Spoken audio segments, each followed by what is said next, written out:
Honorable Prime Minister to reply the discussion.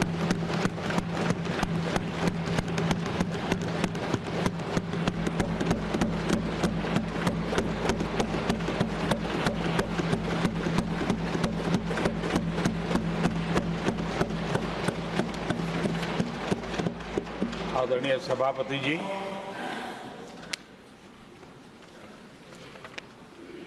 आदरणीय राष्ट्रपति जी ने भारत की उपलब्धियों के बारे में, दुनिया की भारत से अपेक्षाओं के बारे में और भारत के सामान्य मानवी का आत्मविश्वास, विकसित भारत बनाने का संकल्प, इन सारे विषयों को लेकर के विस्तार से चर्चा की है। देश को आगे की दिशा भी दिखाई है। आदरणीय राष्ट्रपति जी का अभिभाषण प्रेरक भी था, प्रभावी भी था और हम सब के लिए भविष्य के काम का मार्गदर्शन भी था। मैं आदरणीय राष्ट्रपति जी के उद्बोधन पर धन्यवाद करने के लिए उपस्थित हुआ हूं।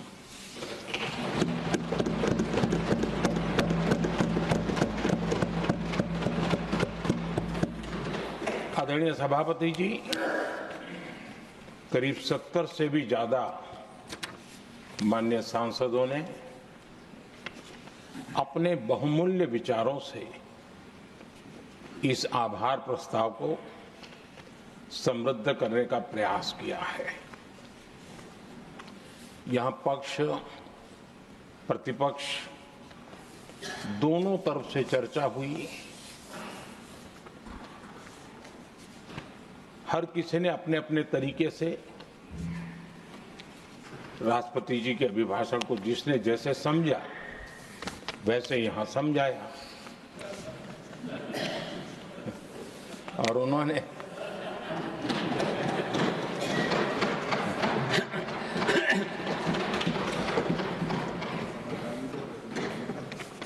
आदरणीय सभापति जी,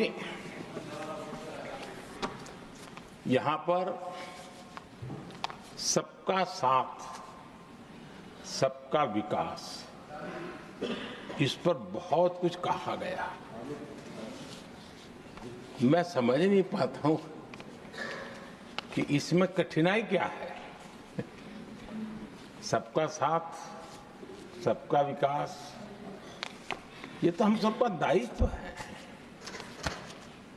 और इसीलिए तो देश ने हम सबको यहां बैठने का अवसर दिया है और उसमें, लेकिन जहां तक कांग्रेस का सवाल है,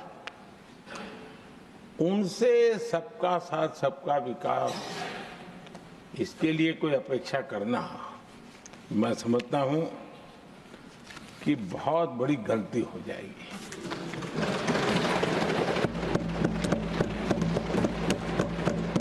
ये उनकी सोच के बाहर है, उनकी समझ के भी बाहर है और उनके रोड मैप में भी ये सूट नहीं करता है, क्योंकि वो इतना बड़ा दल एक परिवार को समर्पित हो गया है, उसके लिए सबका साथ, सबका विकास संभव ही नहीं है।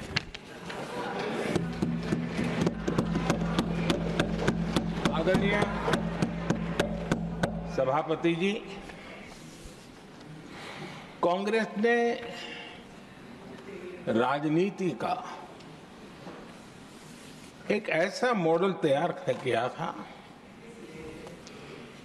जिसमें झूठ, फरेब, भ्रष्टाचार, परिवारवाद, तुष्टीकरण, सबका गालमेल था। जहां सबका गालमेल हो वहां सबका साथ हो ही नहीं सकता।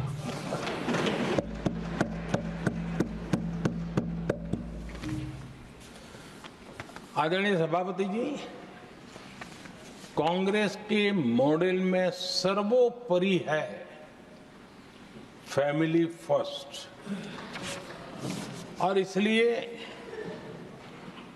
उनकी नीति रीति, उनकी वाणी, उनका वर्तन उस एक चीज को संभालने में ही खपता रहा है।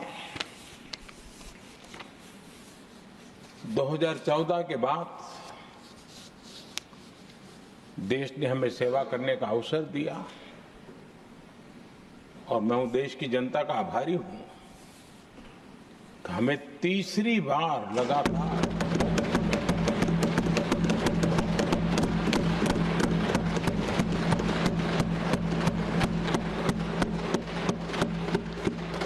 तीसरी बार जनता यहां पहुंचाती है। इतने बड़े देश में इतनी वाइब्रेंट डेमोक्रेसी हो, वाइब्रेंट मीडिया हो, हर प्रकार के बातें बताने की छूट हो, उसके बावजूद भी देश दूसरी बार, तीसरी बार हमें सेवा करने का मॉडल बनाती है। इसका कारण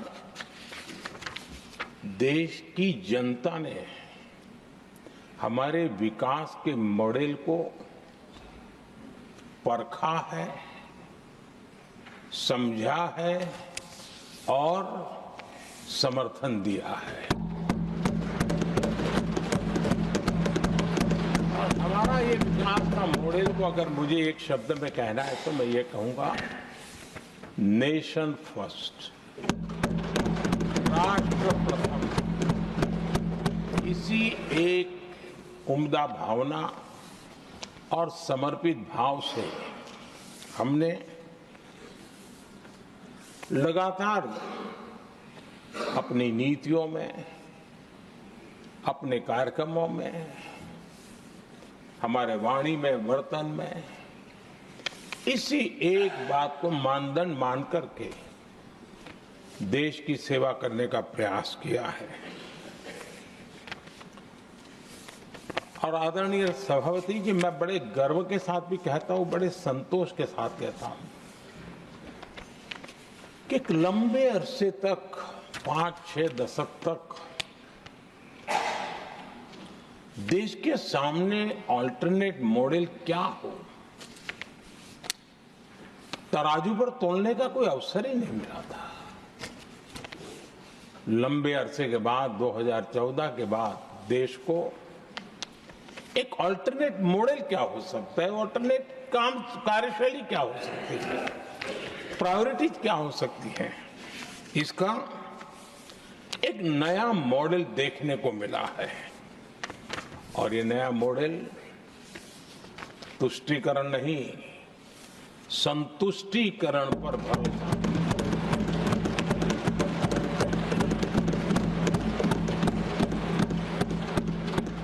पहले के मॉडल में, खास करके कांग्रेस के कालखंड में, तुष्टीकरण, हर चीज में तुष्टीकरण, यही उनका एक प्रकार से औषधि बन गई थी उनकी राजनीति को करने की। और उन्होंने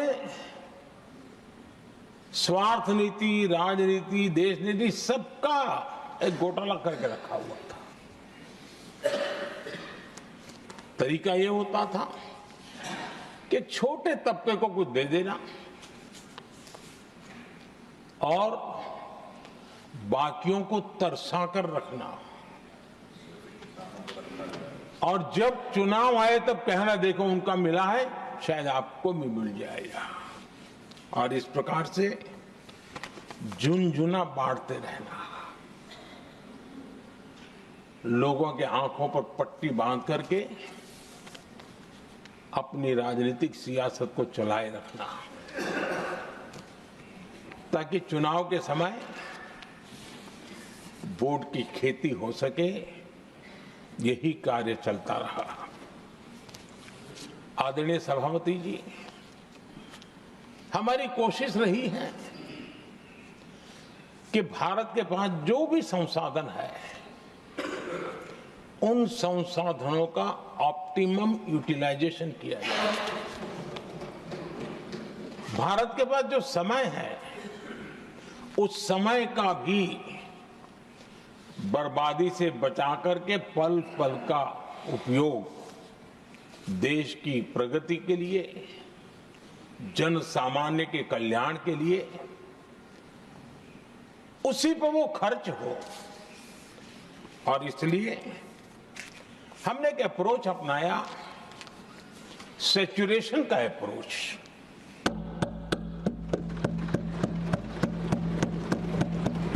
पैर उतने ही लंबे करने जितनी चद्दर हो, लेकिन जो योजना बने, जिनके लिए वो योजना बने, उनको वो 100% उसका बेनिफिट होना चाहिए। किसी को दिया, किसी को नहीं दिया, किसी को लटका करके रखा और उसको हमेशा प्रताड़ित करते रखना और उसको निराशा की गर्त में धकेल देना, उन सिचुएशन से हमने बाहर आकर के सैचुरेशन अप्रोच की ओर हमारे काम को आगे बढ़ाया है। बीते दशक में हमने हर स्तर पर सबका साथ, सबका विकास की भावना को जमीन पर उतारा है और वो आज देश में जिस प्रकार से बदलाव नजर आ रहा है, फल के रूप में हम अनुभव करने लगे हैं। हमारे गवर्नेंस का भी मूल मंत्र यही रहा है, सबका साथ, सबका विकास। हमारी ही सरकार ने SC, ST एक्ट को मजबूत बनाकर दलित और आदिवासी समाज के सम्मान और उनके सुरक्षा के संबंध में अपनी प्रतिबद्धता भी दिखाई और हमने उसको बढ़ाया।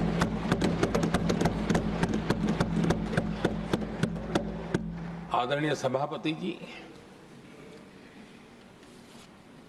आज जातिवाद का जहर फैलाने के लिए भरपूर प्रयास हो रहा है, लेकिन 3 दशक तक दोनों सदन के ओबीसी एमपीज और सभी दलों के ओबीसी एमपीज सरकारों से मांग करते रहे थे कि ओबीसी आयोग को संवैधानिक दर्जा दिया जाए। ठुकरा दिया गया, इनकार किया गया, क्योंकि शायद उस समय उनकी राजनीति को ये सूट नहीं करता होगा, क्योंकि तुष्टीकरण की राजनीति के और फैमिली फर्स्ट की राजनीति में जब वो बैठेगा तब तक वो चर्चा तक के हित में भी नहीं आता है। आदरणीय सभापति जी, ये मेरा सौभाग्य है कि हम सब ने मिलकर के 3 दशक से मेरे ओबीसी समाज ने जिस बात के लिए मांगे की, आशाएं रखी, जिसको निराश करके रखा गया था, हमने आकर के इस आयोग को संवैधानिक दर्जा दिया।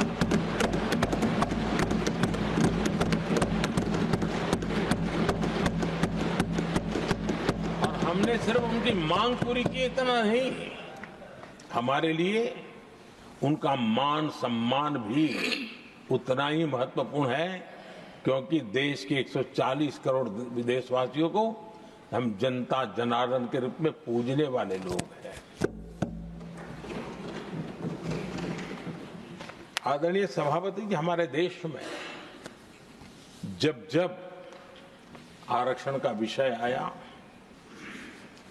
तो उसको एक तंदुरुस्त तरीके से समस्या के समाधान के लिए सत्य को स्वीकार करते हुए करने का प्रयास नहीं हुआ। हर चीज में देश में विभाजन कैसे हो, तनाव कैसे पैदा हो, एक दूसरे के खिलाफ दुश्मनी पैदा कर दो, वही तरीके अपनाए गए। देश आजाद होने के बाद जब ये प्रयास हुए हैं, इसी तरीके से हुए हैं।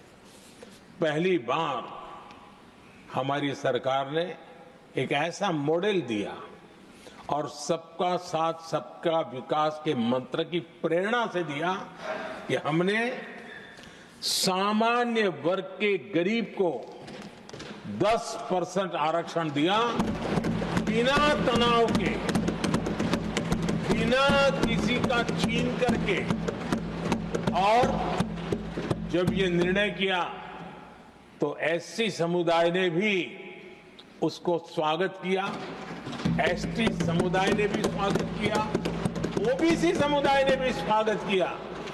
किसी को भी पेट में दर्द नहीं हुआ, क्योंकि इतना बड़ा निर्णय, लेकिन करने का तरीका था सबका साथ सबका विकास।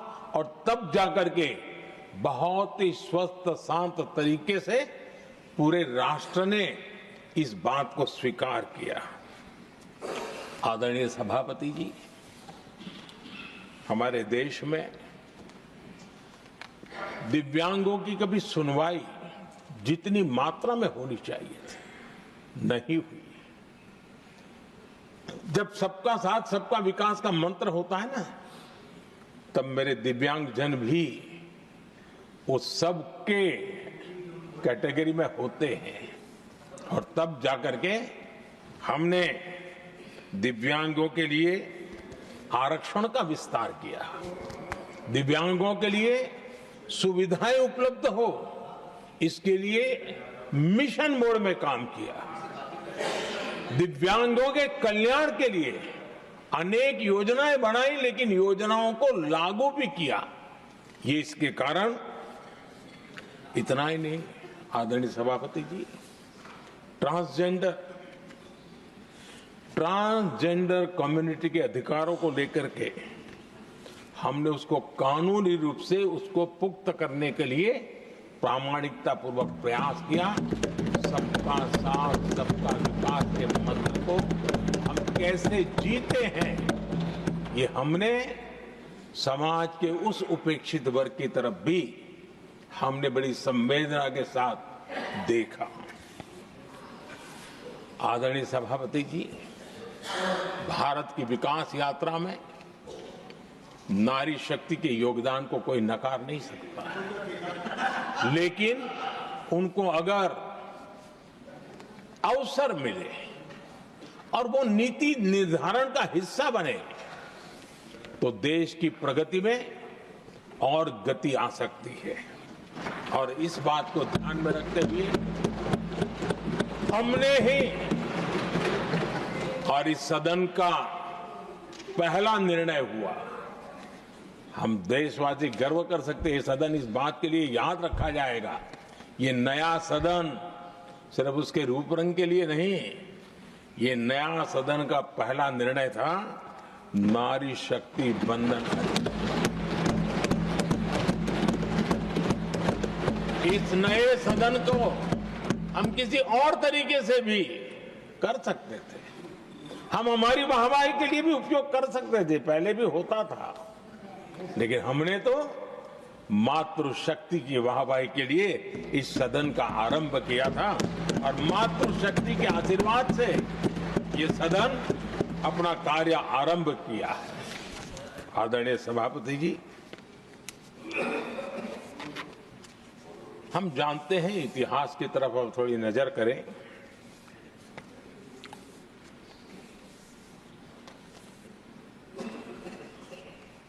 यानी मैं कह रहा हूं इसलिए नहीं, बाबा साहब आंबेडकर के साथ कांग्रेस को कितनी नफरत रही थी, उनके प्रति कितना गुस्सा था, और किसी भी हालत में बाबा साहब की हर बात के प्रति कांग्रेस चिढ़ जाती थी। और इसके सारे दस्तावेज मौजूद है। और इस गुस्से को दो बार बाबा साहब को चुनाव में पराजित करने के लिए क्या कुछ नहीं किया गया।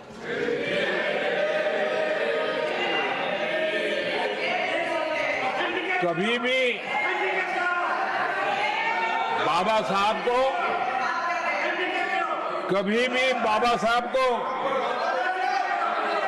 भारत रत्न के योग्य नहीं समझा गया। आदरणीय सभापति जी, कभी भी बाबा साहब को भारत रत्न योग्य नहीं समझा गया। इतना ही नहीं, आदरणीय सभापति जी, इस देश के लोगों ने बाबा साहब की भावना का आदर किया, सर्व समाज ने आदर किया, और तब आज मजबूरन कांग्रेस को जय भीम बोलना पड़ रहा है, उनका मुंह सूख जाता है।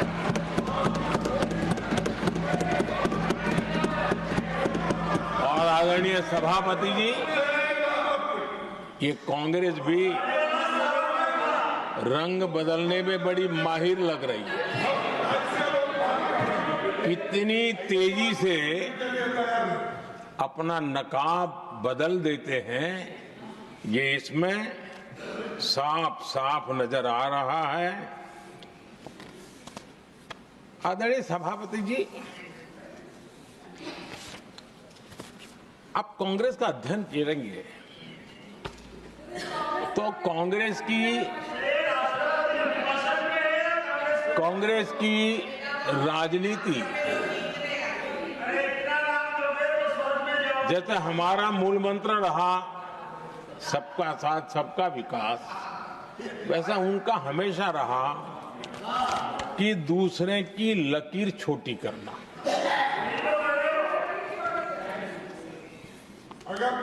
और इसके कारण उन्होंने सरकारों को अस्थिर किया। किसी भी राजनीतिक दल की सरकार कहीं बनी तो उसको अस्थिर कर दिया, क्योंकि लकीर छोटी करो दूसरे की, इसी काम में वो लगे रहे।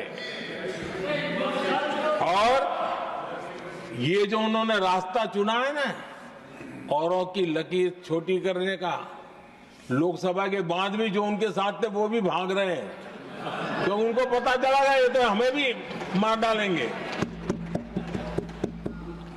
और यही उनकी नीतियों का परिणाम है कि आज ये हाल हो गए हैं कांग्रेस के।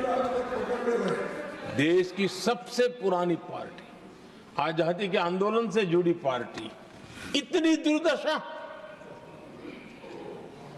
ये औरों की लकीर छोटी करने में अपनी शक्ति खपा रहे हैं ना।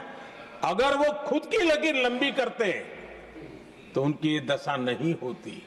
और मैं बिना मांगे एडवाइस दे रहा हूं, आप अपनी लकीर लंबी करने में मेहनत कीजिए, सोचिए, तो कभी न कभी देश आपको भी ये 10 मीटर दूर यहां आने का अवसर देगी।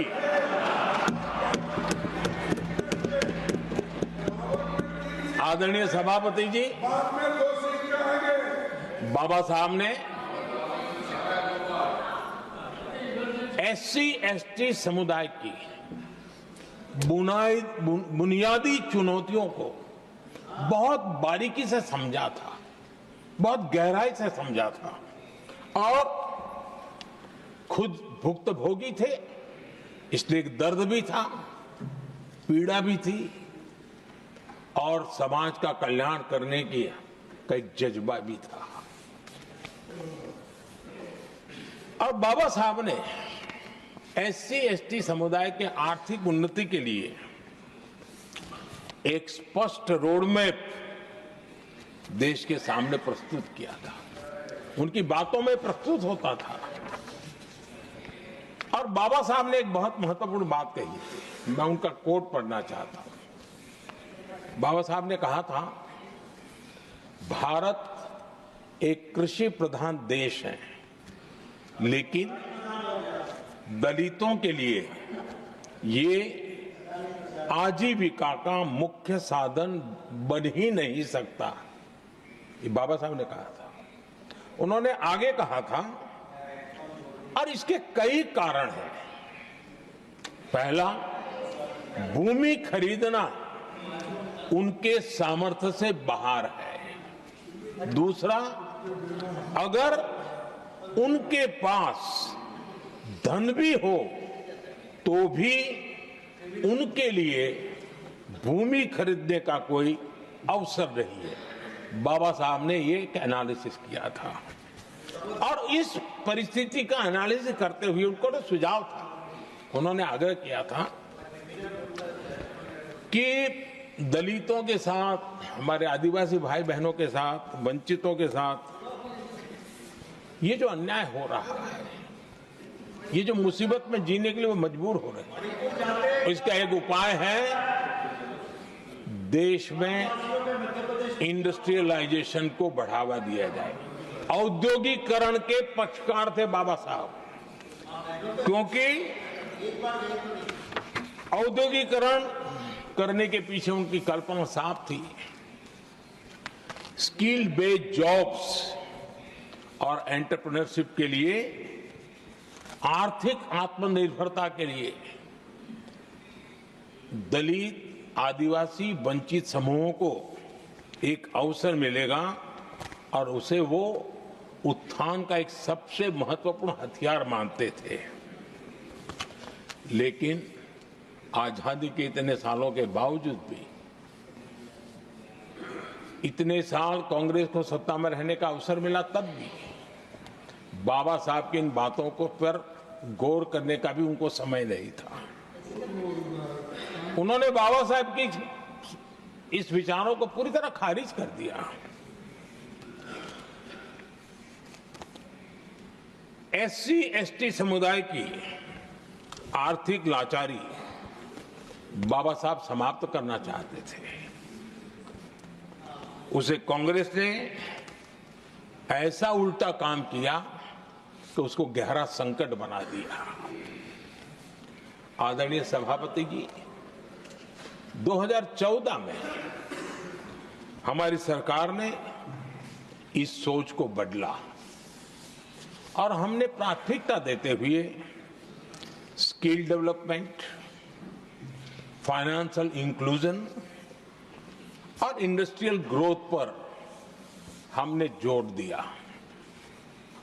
हमने पीएम विश्वकर्मा योजना बना करके समाज का वो तबका जिसके बिना समाज की रचना ही संभव नहीं है, और हर गांव में छोटे छोटे रूप में बिखरे हुए समाज, जो पारंपरिक कार्य करने वाले हमारे विश्वकर्मा भाई बहन, लोहार हो, कुम्हार हो, समाज के सोनार हो, ऐसे सारे जो वर्ग के लोग हैं, पहली बार देश में उनके लिए कोई चिंता हुई और उनको ट्रेनिंग देना, टेक्नोलॉजिकल अपग्रेडेशन के लिए नए औजार देना, डिजाइनिंग में उनको मदद करना, आर्थिक सहायता करना, उनके लिए बाजार उपलब्ध कराना, ये सारों दिशाओं में एक विशेष काम हमने अभियान चलाया हुआ है। और समाज का ये वर्ग है जिसकी तरफ किसी ने ध्यान नहीं दिया, और समाज नियंत्रण में जिसका महत्वपूर्ण रोल है, उस विश्वकर्मा समाज की हमने चिंता। आदरणीय सभापति जी, हमने मुद्रा योजना शुरू करके जिन लोगों को पहली बार उद्यम के क्षेत्र में आना था, उनको निमंत्रित किया, उनको प्रोत्साहित किया। बिना गारंटी को लोन देने का एक बहुत बड़ा अभियान हमने चलाया, ताकि समाज में ये बहुत बड़ा समुदाय है जो आत्मनिर्भरता के अपने सपने को पूरा कर सके, और उसमें बहुत बड़ी सफलता मिली। हमने एक योजना और भी बनाई, स्टैंड अप इंडिया, जिसका मकसद था एससी एसटी समुदाय के हमारे भाई बहन और कोई भी समाज की महिला, उसको बैंक से 1 करोड़ रुपए का बिना गारंटी को लोन, ताकि वो अपना कारोबार, और हमने इस बार बजट में इसको डबल कर दिया है और मैंने देखा है कि लाखों ऐसे नौजवान इस वंचित समुदाय से या लाखों बहनें आज मुद्रा योजना के द्वारा अपना कारोबार करना शुरू किया है और खुद को तो रोजगार पाया ही, लेकिन उन्होंने किसी एक दो और लोगों को भी रोजगार दिया है। आदरणीय सभापति जी, हर कारीगर का सशक्तिकरण, हर समुदाय का सशक्तिकरण और जो बाबा साहब का सपना था उसको पूरा करने का काम मुद्रा योजना के माध्यम से हमने किया है। आदरणीय सभापति जी, जिसको किसी ने नहीं पूछा उसको मोदी पूजता है।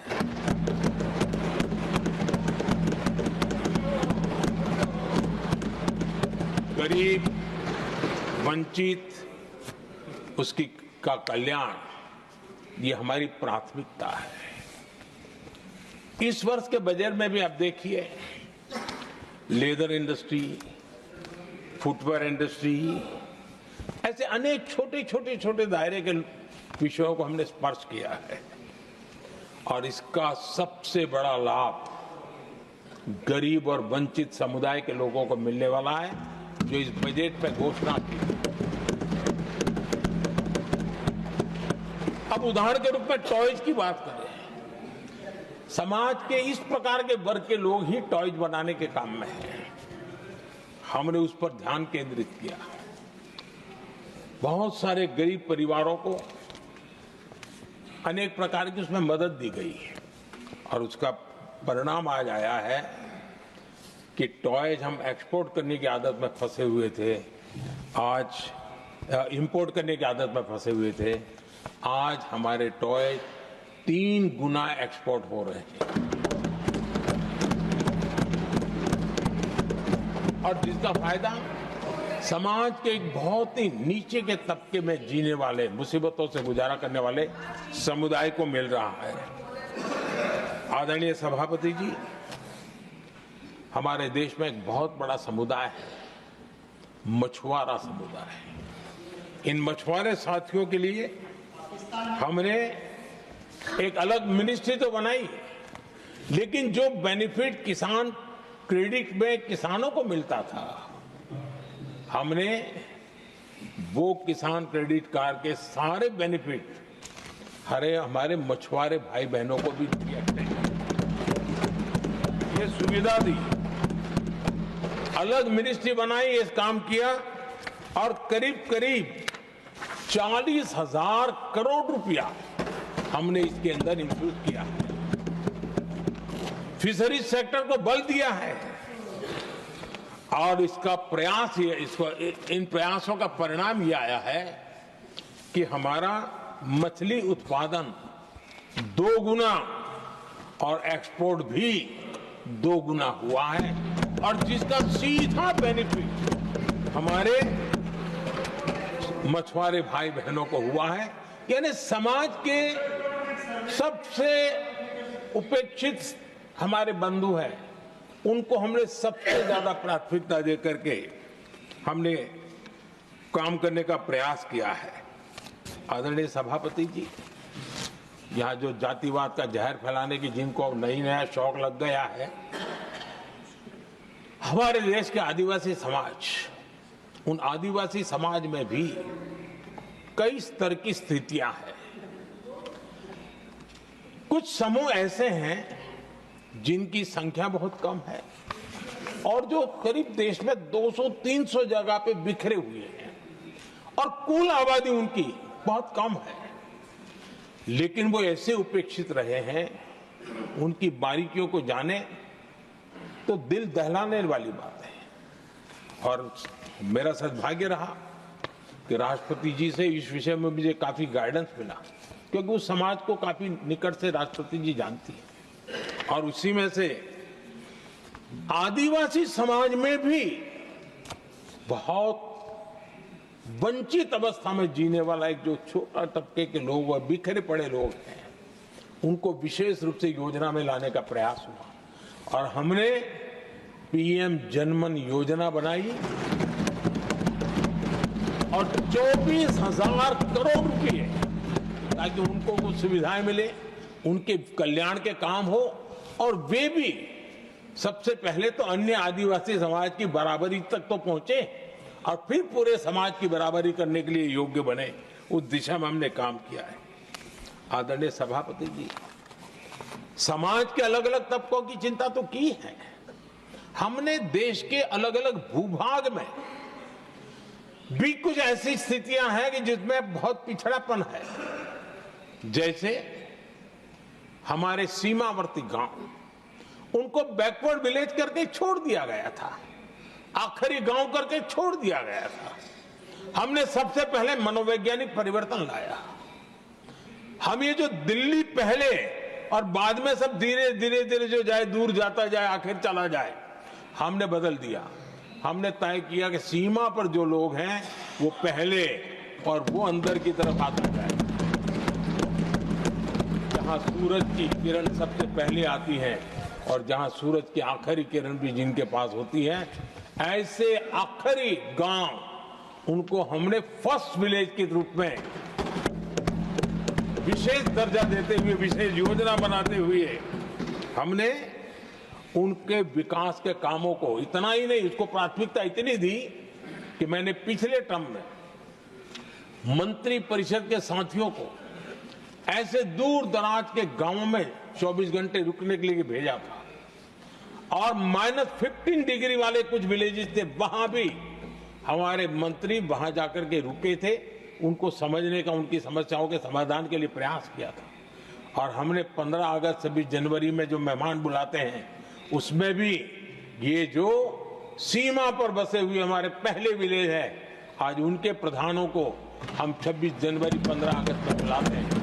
राष्ट्रपति जी के यहाँ एट होम में होते हैं, क्योंकि हमारी कोशिश है सबका साथ सबका विकास, और इसलिए खोजते रहते हैं कि हम किसको, अभी भी पहुंचना बाकी है, चलो जल्दी करो।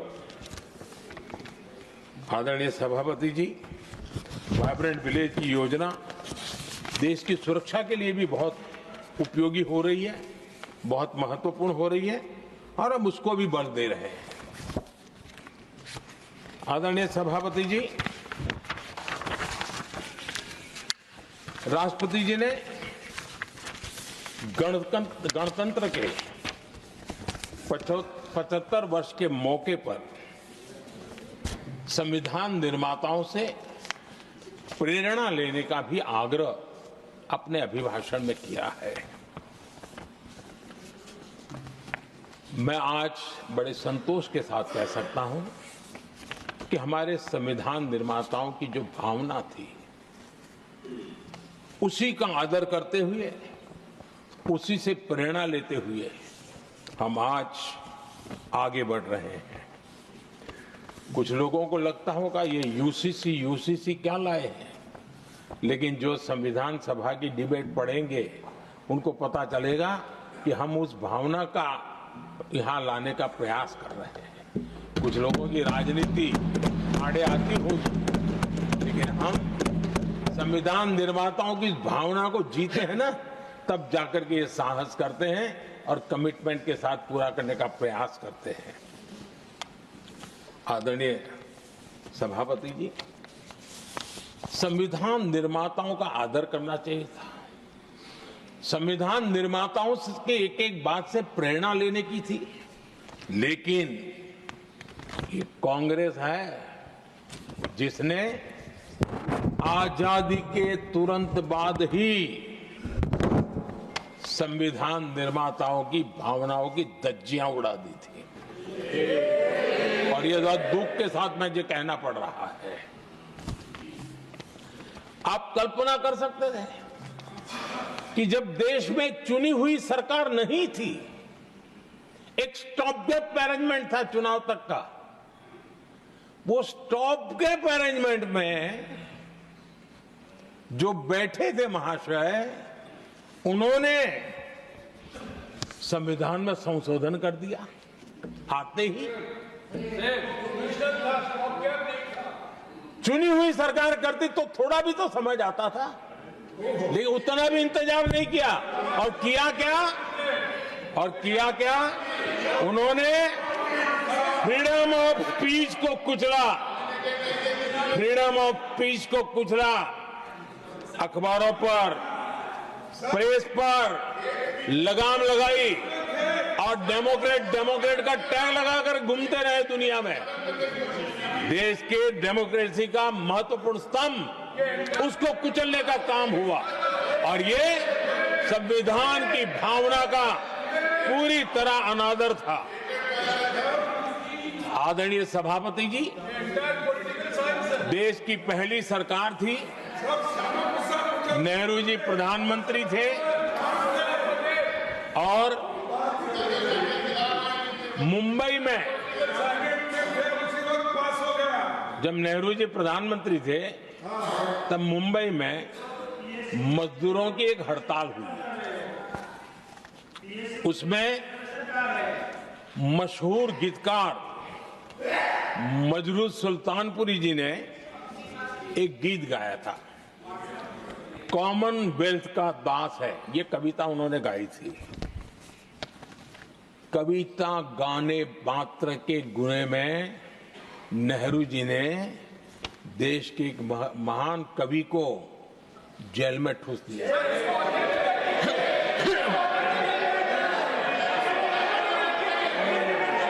मशहूर एक्टर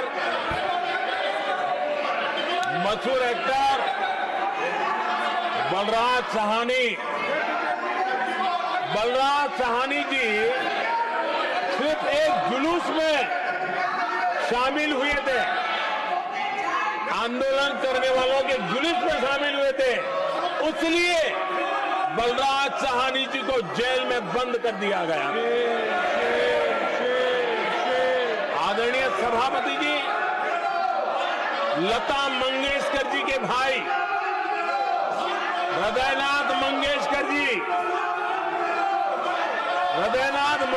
जी ने वीर सावरकर पर एक कविता स्वरबद्ध करके आकाशवाणी पर प्रस्तुत करने का योजना बनाई। इतने मात्र पर हृदयनाथ मंगेशकर जी को आकाशवाणी से हमेशा के लिए बाहर कर दिया गया। आदरणीय सभापति जी, इसके बाद देश ने इमरजेंसी का भी दौर देखा है। आदरणीय सभापति जी, इस देश ने इमरजेंसी का भी दौर देखा है। संविधान की किस प्रकार से कुचला गया, संविधान के स्पिरिट को किस प्रकार से रौंदा गया और वो भी सत्ता सुख के लिए किया गया, ये देश जानता है। और इमरजेंसी में प्रसिद्ध सिने कलाकार देवानंद जी से आग्रह किया गया कि वे इमरजेंसी का समर्थन करें पब्लिकली। देवानंद जी ने साफ साफ इमरजेंसी पर समर्थन करने से इनकार कर दिया। उन्होंने हिम्मत दिखाई और इसलिए दूरदर्शन पर देवानंद जी की सभी फिल्मों को प्रतिबंधित कर दिया गया।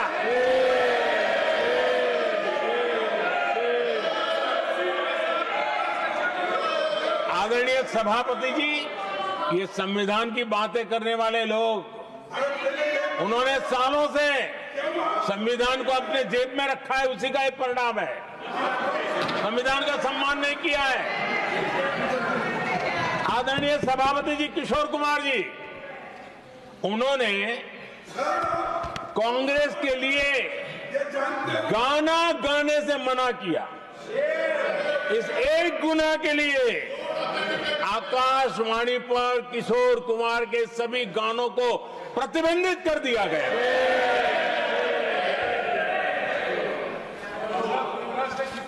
आदरणीय सभापति जी, मैं इमरजेंसी के उन दिनों को भूल नहीं सकता और शायद आज भी वो तस्वीरें मौजूद है। ये जो लोकतंत्र की बातें करते हैं, मानव गरिमा की बातें करते हैं और बड़े बड़े भाषण देने के लिए शौकीन लोग हैं, आपातकाल में जॉर्ज फर्नांडिस समेत देश के महानुभावों को हथकड़ियां पहनाई गई थी, जंजीरों से बांधा गया था। संसद के सदस्य, देश के गणमान्य नेता, उनको हथकड़ियां और जंजीरों से बांधा गया था। इनके मुंह में संविधान शब्द शोभा नहीं देता है।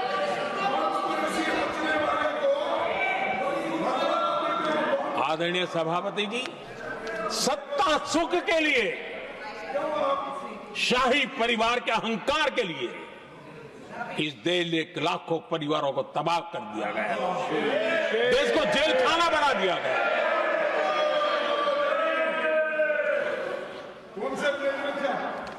बहुत लंबा संघर्ष चला। ये अपने आप को बहुत बड़ा तीसमार खा मारने वालों को जनता जनार्दन की ताकत को स्वीकार करना पड़ा, घुटने टेकने पड़े और देश में जनता जनार्दन के सामर्थ्य से इमरजेंसी हटी। ये भारत के लोगों की रगों में जो लोकतंत्र है ना, उसी का परिणाम था।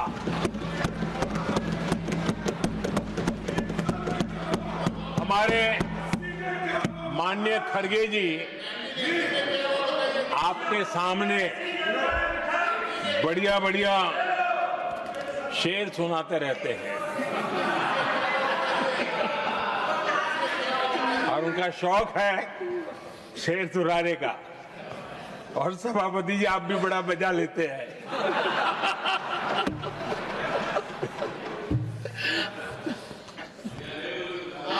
एक शेर मैंने भी कहीं पढ़ा था,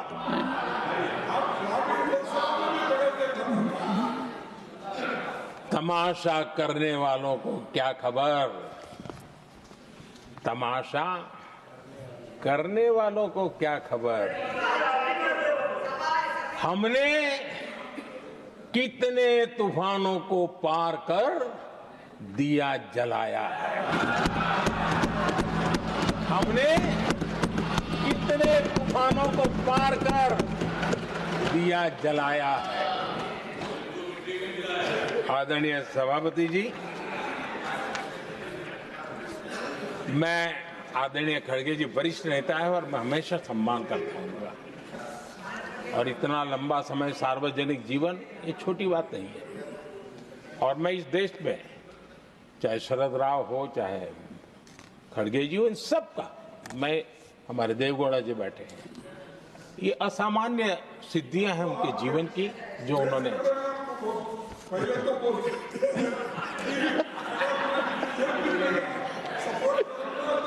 ऐसा है खड़गे जी, आपको आपके घर में तो ये बातें सुनने को नहीं मिलेगी, नहीं बताऊंगा।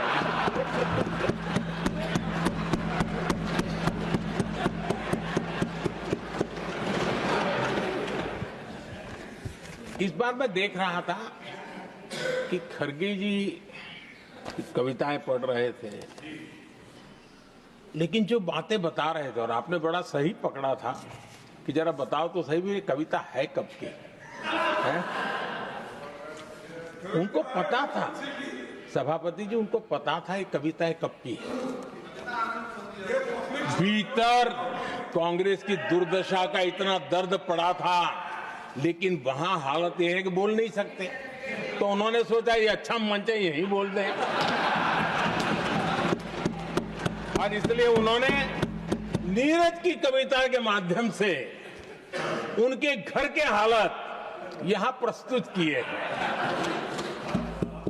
आदरणीय सभापति जी, जो आज के लिए सही है, खड़गे जी को मैं आज वही कवि नीरज जी की कुछ पंक्तियां सुनाना चाहता हूं।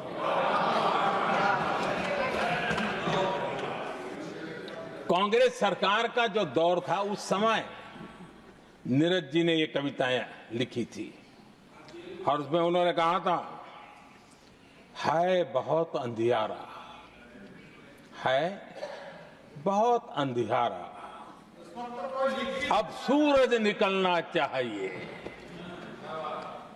अब सूरज निकलना चाहिए, जिस तरह से भी हो ये मौसम बदलना चाहिए, जिस तरह से भी हो ये मौसम बदलना चाहिए। नीरज जी ने कांग्रेस के उस कालखंड में ये कविता कही। 1970 में जब कांग्रेस, अरे चारों तरफ कांग्रेस ही कांग्रेस का राज चलता था, उस समय नीरज जी का एक और कविता संग्रह प्रकाशित हुआ था, फिर दीप जलेगा। हरिवंश जी तो अभ्यासु हैं तो उनको भली भांति पता है। उस समय उनका यह संग्रह प्रसिद्ध हुआ था, फिर दीप जलेगा। उसमें उन्होंने कहा था, और ये बड़ा महत्वपूर्ण है, नीरज जी ने उस समय कहा था, मेरे देश उदास न हो। नीरज जी ने अपनी कविता में कहा था, मेरे देश उदास न हो, फिर दीप जलेगा, तिमिर ढलेगा।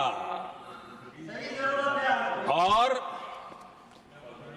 हमारा सद्भाग्य देखिए, हमारे प्रेरणा पुरुष अटल बिहारी वाजपेयी जी ने भी 40 साल पहले कहा था, सूरज निकलेगा, अंधेरा छटेगा, कमल खिलेगा।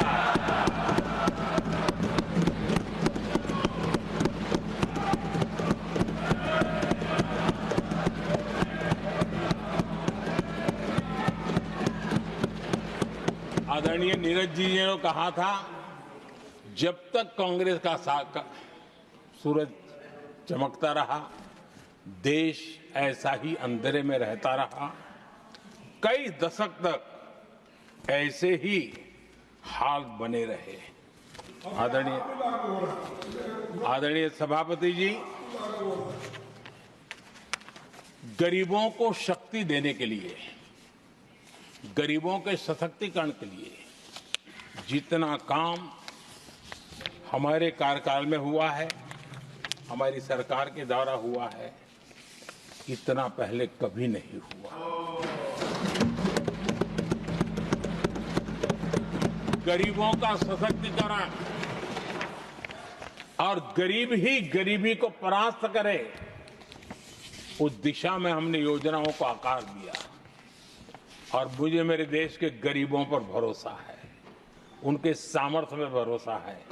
अगर अवसर मिल जाए ना, तो वो हर चुनौतियों को पार कर सकता है। और गरीब ने करके दिखाया, योजनाओं का लाभ लेते हुए, अवसरों का फायदा उठाते हुए, सशक्तिकरण के माध्यम से 25 करोड़ गरीबी को परास्त करने में सफल हुए। 25 करोड़ लोगों को गरीबी से बाहर निकालना, ये हमारे लिए गर्व का विषय है कि हमने एक बहुत बड़ा काम किया है। जो लोग गरीबी से निकले हैं, कठोर परिश्रम करके निकले हैं, सरकारी पर भरोसा करते हुए, योजनाओं को आधार बना करके, और आज गरीबी से निकलकर वो एक न्यू मिडिल क्लास हमारे देश में अर्जित हुआ है। आदरणीय सभापति जी, मेरी सरकार इस न्यू मिडिल क्लास और मिडिल क्लास के साथ डट करके खड़ी है और बहुत कमिटमेंट के साथ हम खड़े हैं। हमारे न्यू मिडिल क्लास और मिडिल क्लास की आकांक्षाएं आज देश के लिए गति देने वाली शक्ति है। हमारे देश की एक नई ऊर्जा है, देश की प्रगति का सबसे बड़ा आधार है। हम मिडिल क्लास के, नियर मिडिल क्लास के सामर्थ्य को बढ़ाना चाहते हैं। हमने मिडिल क्लास के लिए एक बहुत बड़े हिस्से को टैक्स में इस बजट में जीरो कर दिया है।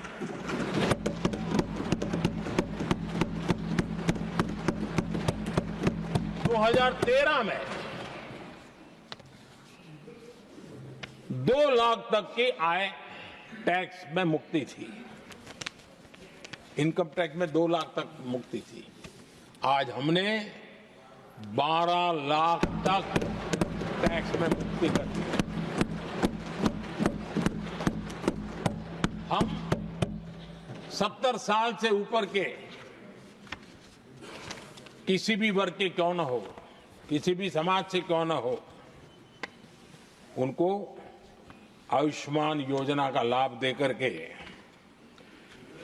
और उसका सबसे बड़ा लाभ मिडिल क्लास के बुजुर्गों को मिल रहा है।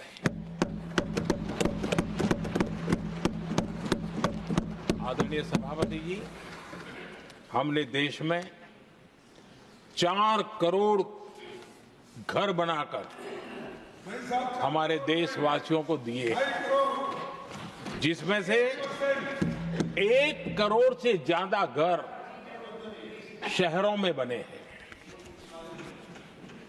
हमने घर खरीदने वालों के साथ बहुत बड़ा फ्रॉड हुआ करता था, उनको सुरक्षा देना बहुत जरूरी था, और इसी सदन में हमने रेरा का कानून बनाया है, जो आज मध्यम वर्ग के घर के सपने के खिलाफ जो रुकावटें थी, उसको दूर करने एक महत्वपूर्ण हथियार बना है। इस बार बजट में स्वामी इनिशिएटिव लाया गया है,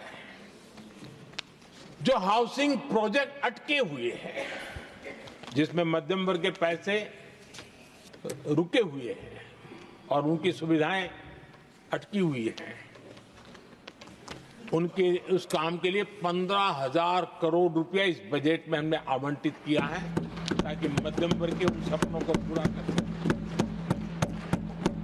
आदरणीय सभापति जी, स्टार्टअप का रिवॉल्यूशन जिसको आज दुनिया ने देखा है, और उसका एक प्रभाव भी है।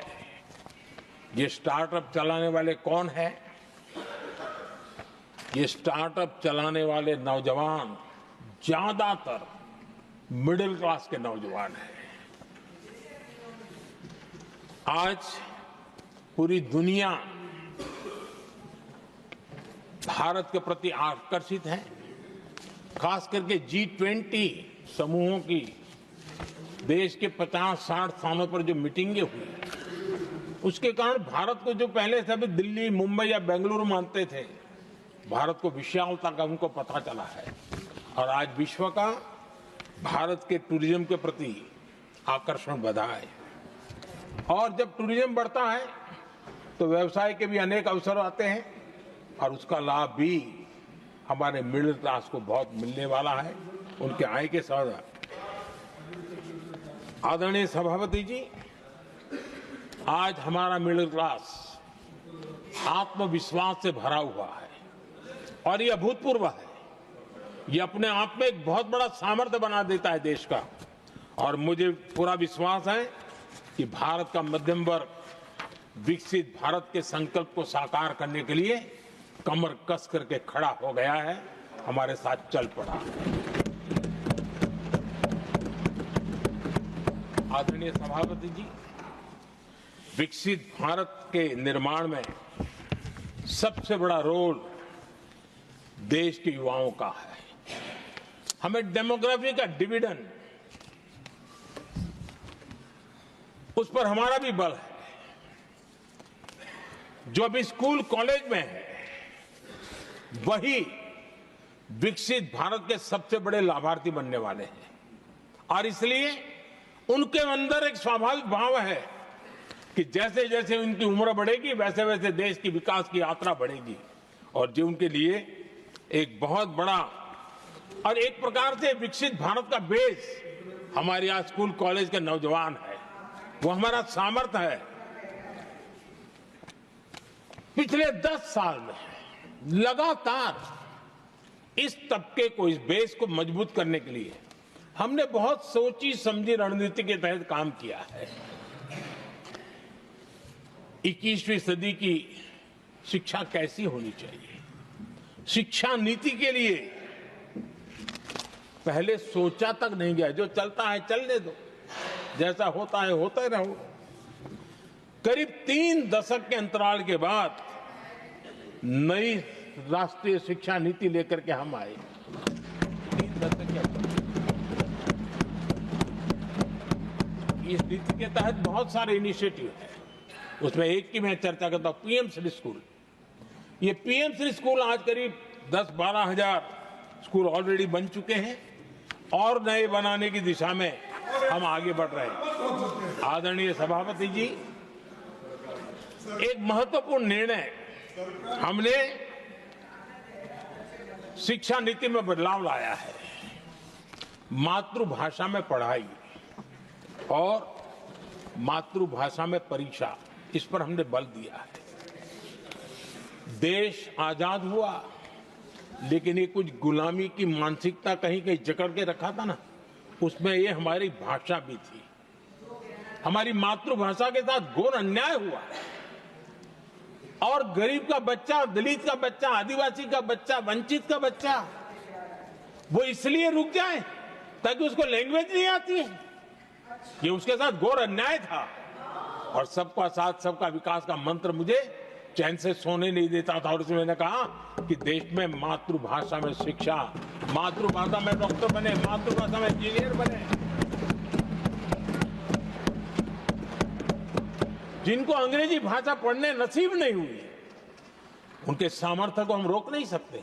हमने बहुत बड़ा बदलाव किया है और उसके कारण आज गरीब माँ का, विधवा माँ का भी बच्चा आज डॉक्टर इंजीनियर के सपने देखने लगा। आदिवासी युवाओं के लिए एकलव्य मॉडल स्कूलों का हमने विस्तार किया है। 10 साल पहले करीब 150 एकलव्य विद्यालय थे, आज 470 है, 470 हो चुके। और अब हम 200 और ज्यादा एकलव्य स्कूल की दिशा में आगे बढ़ रहे हैं।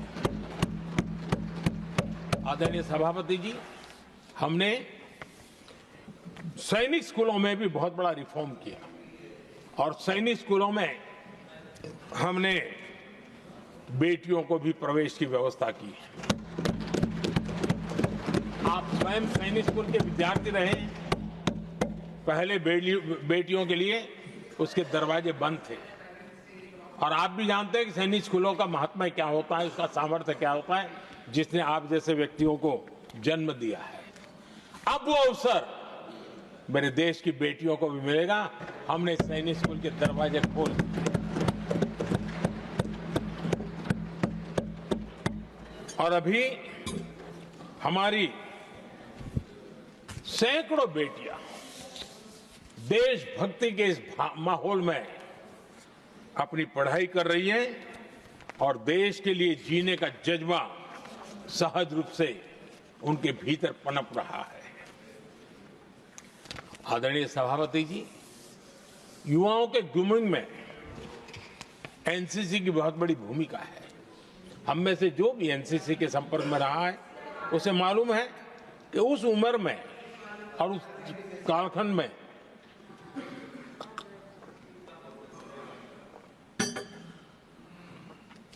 एक बहुत सुनहरा अवसर होता है व्यक्ति के विकास में, सर्वांगीण विकास में। उसको एक एक्सपोजर मिलता है। बीते वर्षों में एनसीसी में अभूतपूर्व विस्तार हुआ है। हमने उसको भी जकड़ करके बैठ गए थे। 2014 तक एनसीसी में करीब 14 लाख कैडेट हुआ करते थे। आज वो संख्या 20 लाख पार कर गई।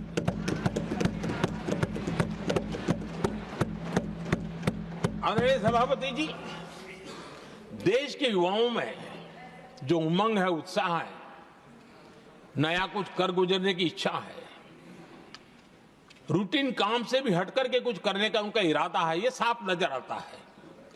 जब मैंने स्वच्छ भारत अभियान चलाया, मैंने देखा कि आज भी कई शहरों के नौजवानों की टोलियां अपने तरीके से, स्वयं प्रेरणा से स्वच्छता के अभियान को आगे बढ़ा रही है, कोई झुग्गी झोपड़ी में जाकर के शिक्षा के लिए काम कर रहे हैं, कई नौजवान कुछ न कुछ कर रहे हैं।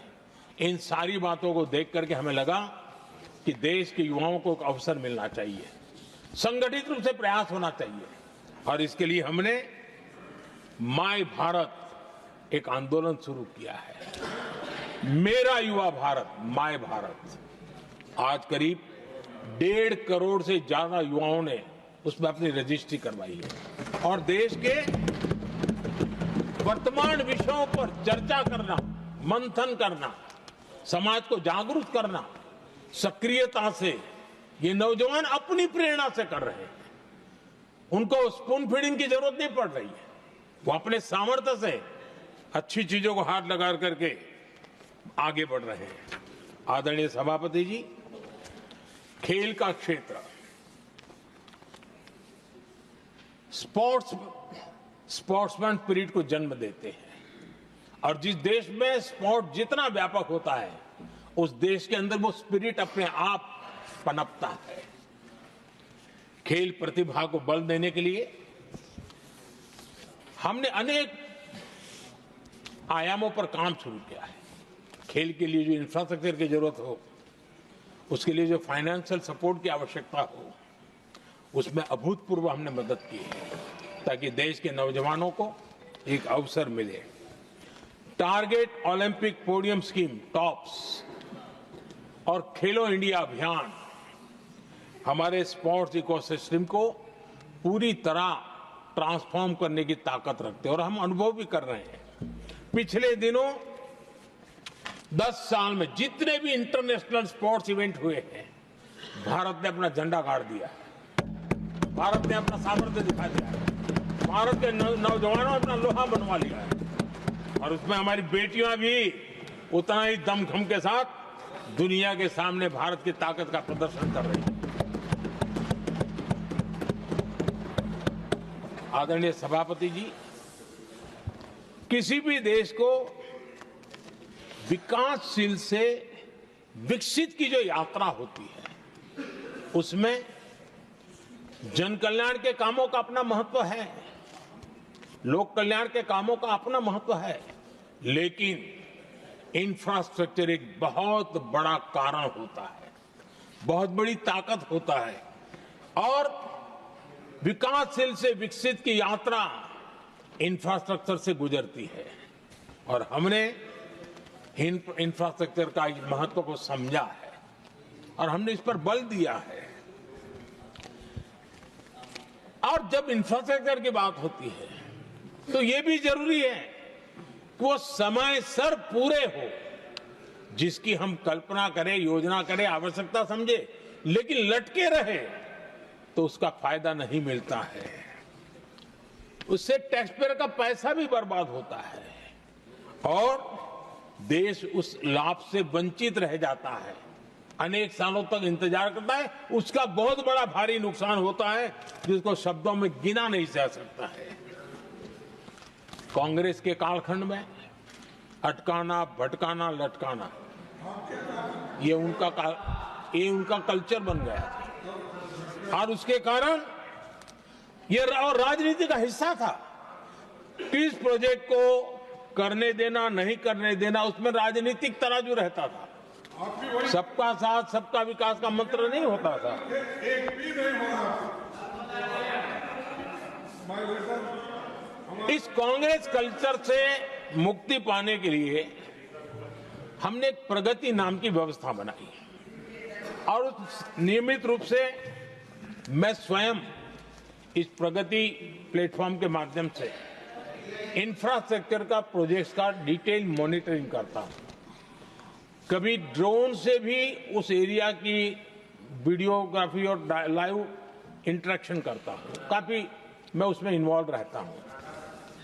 करीब करीब 19 लाख करोड़ रुपए के ऐसे जो प्रोजेक्ट अटके पड़े हुए थे किसी न किसी कारण से, राज्य और केंद्र का कोऑर्डिनेशन नहीं होगा, एक डिपार्टमेंट का दूसरे डिपार्टमेंट से कोऑर्डिनेशन नहीं होगा, फाइलों में कहीं लटका पड़ा होगा, इन सारी चीजों का रिव्यू करता हूं, और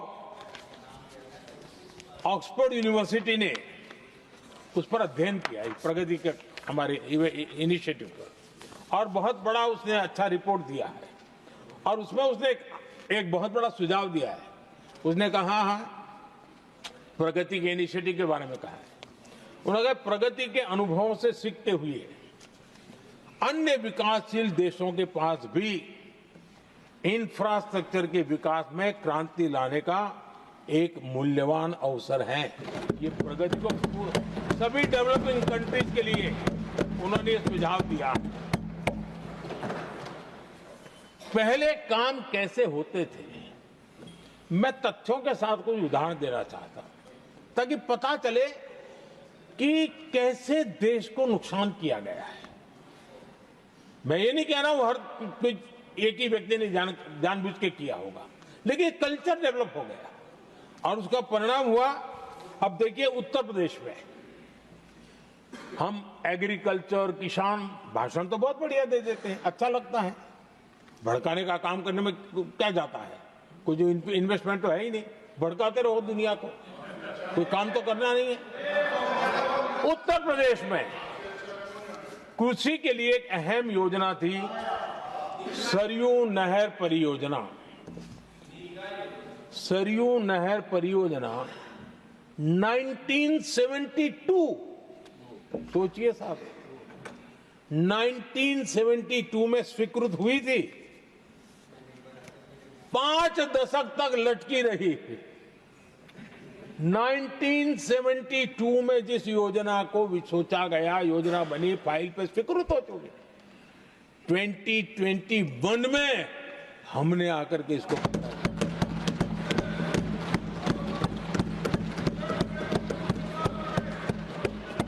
आदरणीय सभापति जी, जम्मू कश्मीर की Udhampur Srinagar Baramulla rail line, Udhampur Srinagar Baramulla rail line in 1994 में स्वीकृत हुई थी। 1994 में ये रेल लाइन भी बरसों तक लटकी रही। 3 दशक बाद आखिरकार हमने 2025 में इसे पूरा किया।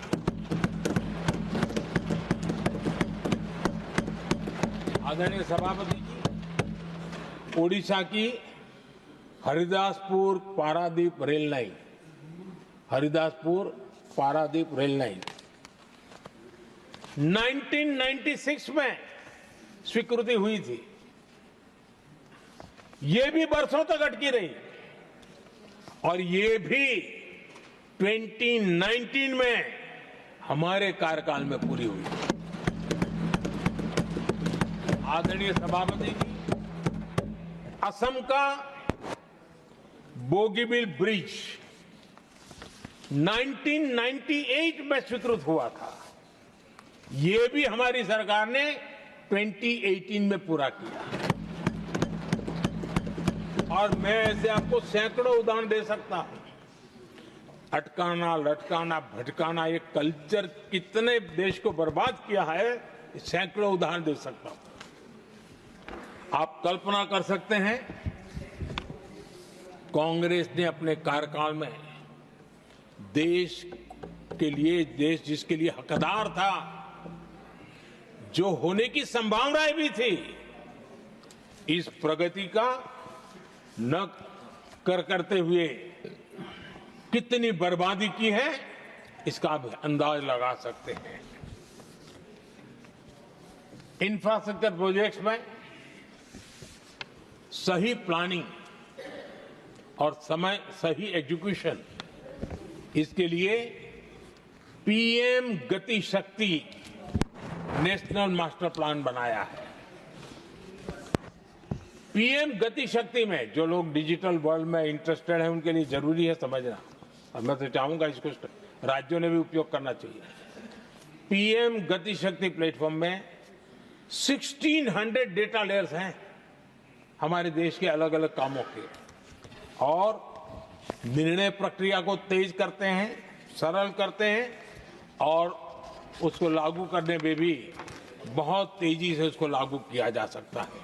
तो आज गति शक्ति प्लेटफॉर्म अपने आप में एक बहुत बड़ा इंफ्रास्ट्रक्चर के काम को गति देने वाला आधार बन गया है। आदरणीय सभापति जी,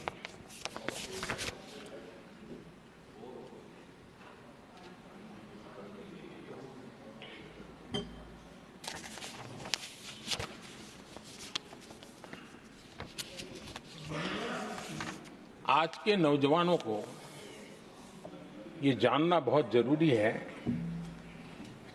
कि उनके माँ बाप को मुसीबतों से जिंदगी क्यों गुजारनी पड़ी, देश की ऐसी हालत क्यों हुई, उनको जानना बहुत जरूरी है। अगर बीते दशक में डिजिटल इंडिया के लिए हम प्रोएक्टिव न होते, हम कदम न उठाते, तो आज जैसी सुविधाएं लेने में हमें कई साल इंतजार करना पड़ता। ये हमारे प्रोएक्टिव डिसीजन और प्रोएक्टिव एक्शन का परिणाम है कि आज हम समय के साथ या कहीं कहीं समय से आगे चल रहे हैं। आज देश में 5G टेक्नोलॉजी दुनिया में सबसे तेज गति से व्याप्त हमारे देश में बढ़ा है।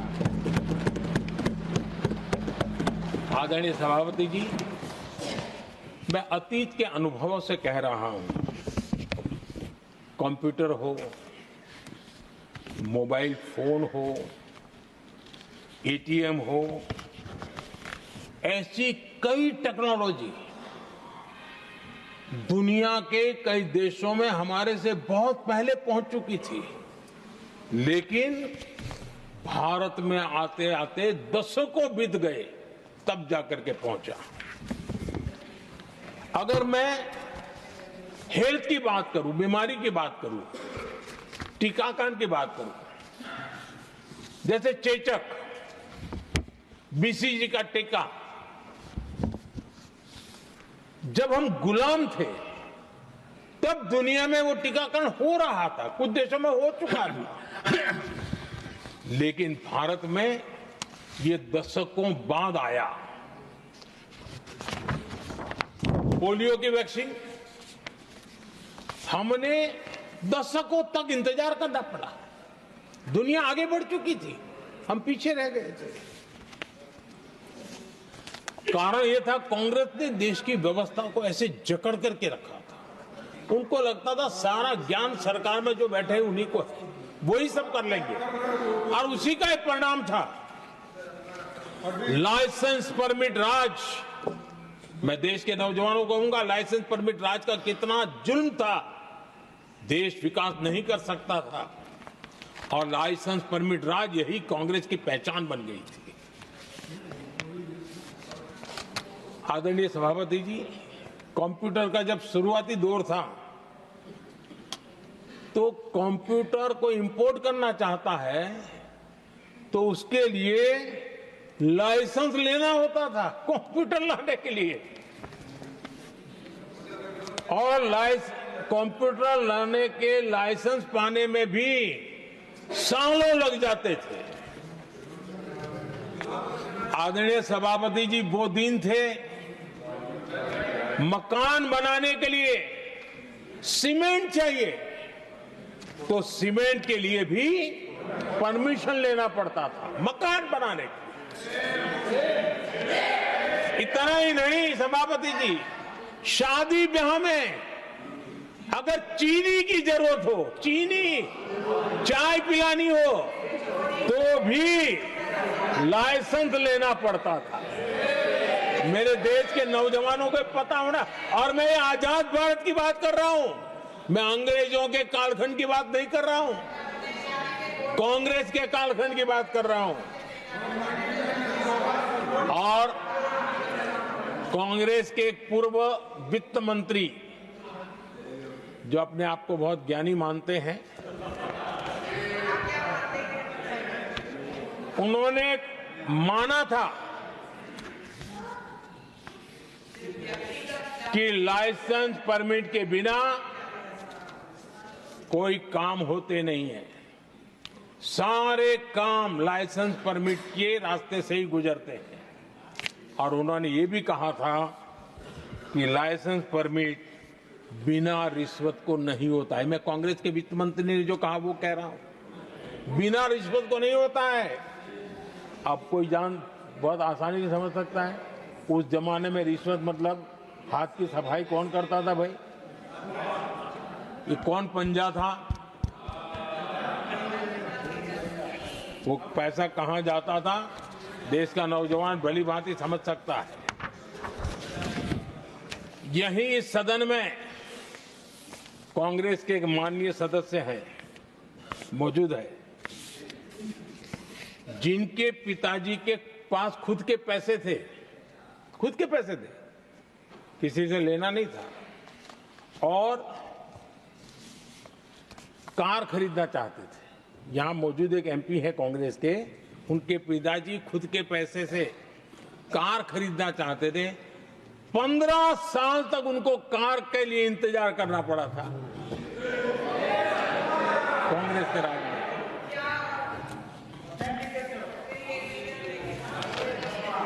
आदरणीय सभापति जी,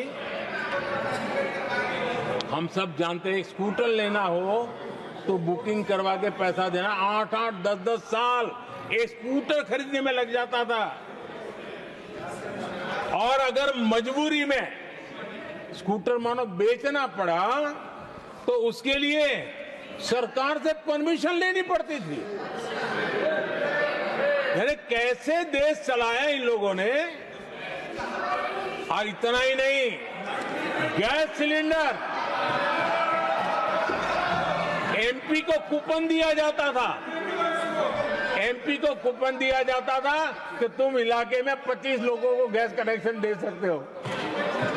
गैस सिलेंडर के लिए कतार लगती थी। टेलीफोन कनेक्शन, नाक को दम आ जाता था टेलीफोन कनेक्शन के लिए। देश के नौजवानों को पता होना चाहिए कि ये जो आज बड़े बड़े भाषण झाड़ रहे हैं, उन्होंने क्या किया था, देश को पता होना चाहिए।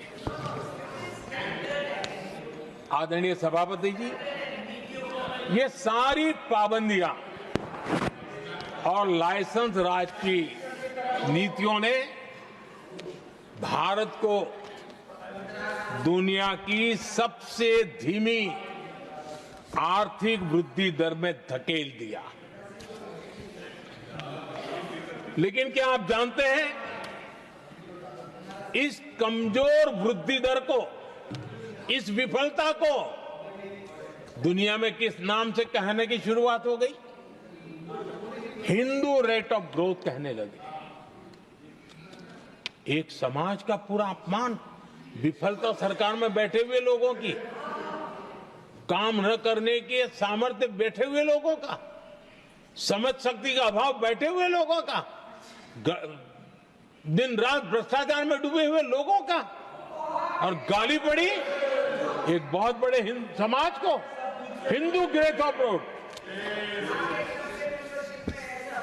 आदरणीय सभापति जी, शाही परिवार के आर्थिक कुप्रबंधन और गलत नीतियों के कारण पूरे समाज को दोषी ठहराया गया और दुनिया भर में बदनाम किया गया।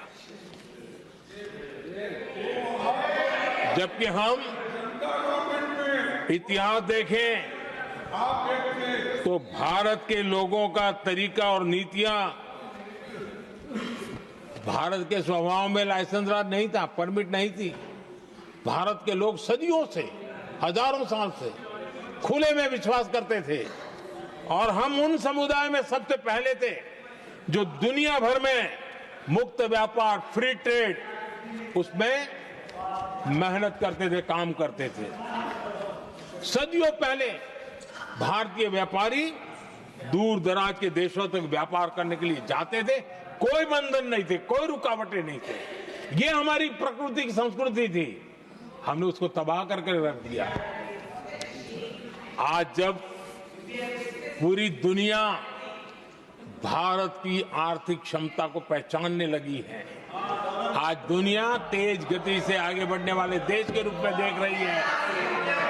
तो आज दुनिया भारत रेट ऑफ ग्रोथ दुनिया देख रही है और हर भारतीय को इसका गौरव है। और हम अपनी अर्थव्यवस्था का विस्तार कर रहे हैं।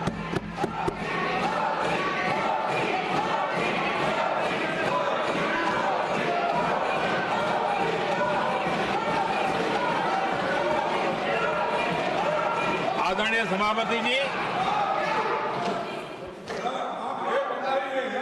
आदरणीय सभापति जी, कांग्रेस के पंजे से मुक्त होकर आप देश चैन की सांस ले रहा है और ऊंची उड़ान भी भर रहा है।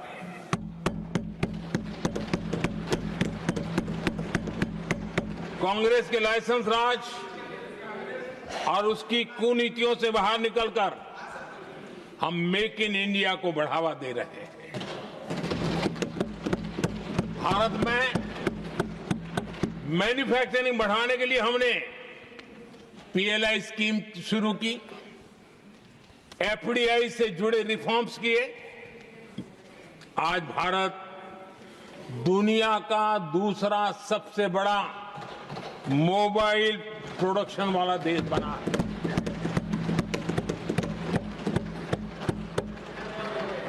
पहले हम ज्यादातर फोन बाहर से इंपोर्ट कर रहे थे, अब हमारी पहचान एक मोबाइल एक्सपोर्टर के रूप में बनी है।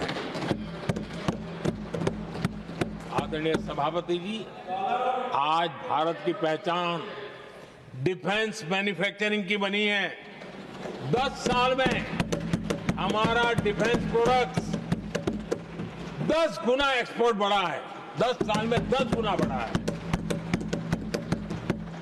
आदरणीय सभापति जी, भारत में सोलर मॉड्यूल मैन्युफैक्चरिंग भी 10 गुना बढ़ गए हैं।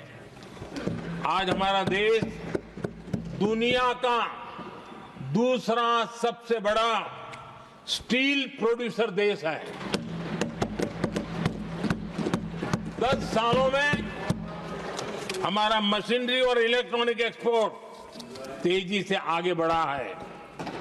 बीते 10 सालों में भारत का टॉयज एक्सपोर्ट 3 गुना से ज्यादा बढ़ गया है। इन्हीं 10 सालों में एग्रो केमिकल एक्सपोर्ट भी बढ़ा है। कोरोना के कालखंड में हमने 150 से ज्यादा देशों को वैक्सीन और दवाइयां सप्लाई की। मेड इन इंडिया, हमारे आयुष और हर्बल प्रोडक्ट का एक्सपोर्ट भी बहुत तेज गति से बढ़ा है और बढ़ रहा है। आदरणीय सभापति जी, खादी जो कांग्रेस ने की तो सबसे बड़ा एक काम करते ना खादी के लिए, तो भी मुझे लगता है हाँ ये आजादी के आंदोलन के लोगों से कुछ प्रेरणा आगे बढ़ा रहे हैं। वो भी नहीं किया। खादी और विलेज इंडस्ट्री का टर्नओवर पहली बार 1.5 लाख करोड़ से ज्यादा हुआ। 10 साल में इसका प्रोडक्शन भी 4 गुना हुआ है।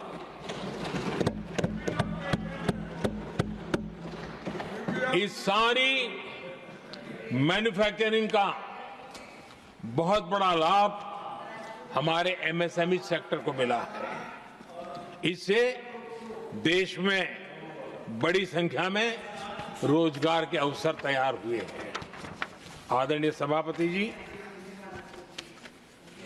हम सभी जनता के प्रतिनिधि हैं। हम जनता जनार्दन के सेवक हैं। जनप्रतिनिधि के लिए देश और समाज का मिशन ही सब कुछ होता है और सेवा व्रत लेकर के ही जनप्रतिनिधियों के लिए काम करना उनका दायित्व होता है। आदरणीय सभापति जी, देश की हम सभी से अपेक्षा है कि हम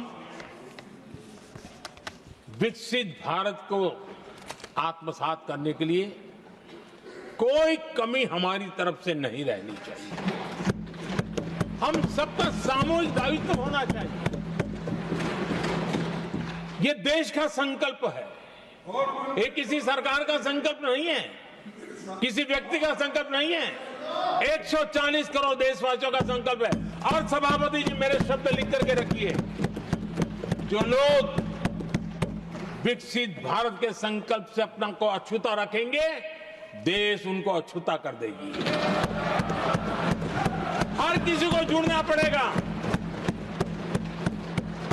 अब बच करके नहीं रह सकते, क्योंकि भारत का मिडिल क्लास, भारत का नौजवान पूरी ताकत के साथ देश को आगे बढ़ाने में जुट चुका है। और इसलिए